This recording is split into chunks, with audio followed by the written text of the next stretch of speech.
मेरा YouTube channel Krishna वाणी में आप सभी का स्वागत है। मेरे चैनल सब्सक्राइब करना न भूलें। भागवत गीता के अनुसार आगत विगत की चिंता से मुक्त होकर कर्मपथ पर आगे बढ़ते जाना चाहिए। घटनाएं प्रकृति के घटनाक्रम की कड़ी हैं और वे समयानुसार घटती रहती हैं। अनावश्यक चिंताओं में उलझना जीवन के अमूल्य समय को नष्ट करना है। महाभारत की रचना महर्षि वेद व्यास ने और इसे लिखा भगवान गणेश ने था। जब कौरवों और पांडवों के बीच युद्ध शुरू होने को था तो अर्जुन के विषाद को दूर करने के लिए श्री कृष्ण ने गीता का उपदेश दिया था। कहा जाता है कि गीता में जीवन से संबंधित कई तरह की परेशानियों का हल मिल जाता है। आज के दौर में कोरोना महामारी के चलते लोग काफी ज्यादा परेशान हैं, जिस कारण डिप्रेशन यानी अवसाद की बीमारी भी बढ़ती जा रही है। तो ऐसे में गीता के ये कुछ उपदेश आपको तनाव मुक्त रहने में कारगर साबित हो सकते हैं।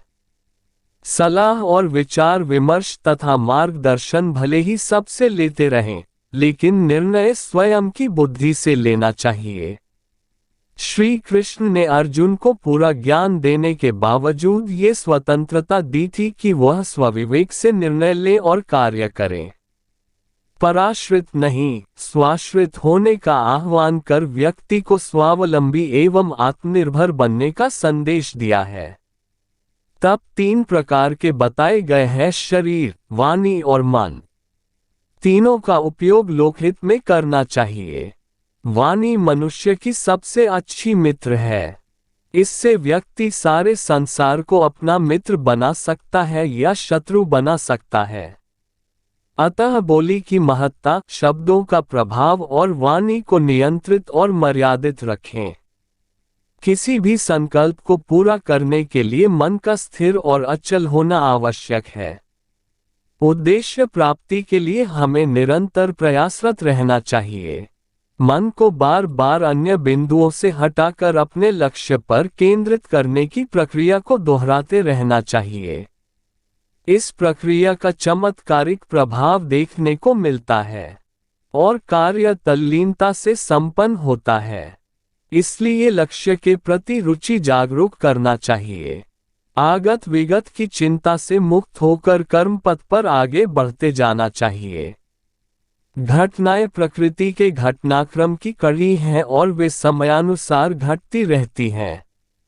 अनावश्यक चिंताओं में उलझना जीवन के अमूल्य समय को नष्ट करना है। इसलिए तनाव रहित होकर अपना कर्म करते जाना चाहिए। जीवन में प्रगति के लिए मन मस्तिष्क के साथ साथ तन का स्वस्थ रहना भी जरूरी है। कोई भी कार्य शरीर के द्वारा किया जाता है। यदि शरीर अस्वस्थ है तो वह कभी भी कोई कार्य नहीं कर पाएगा। अतः शरीर साधना बेहद जरूरी है। भगवान श्री कृष्ण अर्जुन से कहते हैं कि हे अर्जुन, कर्म करने में तेरा अधिकार है, उसके फलों के विषय में मत सोच।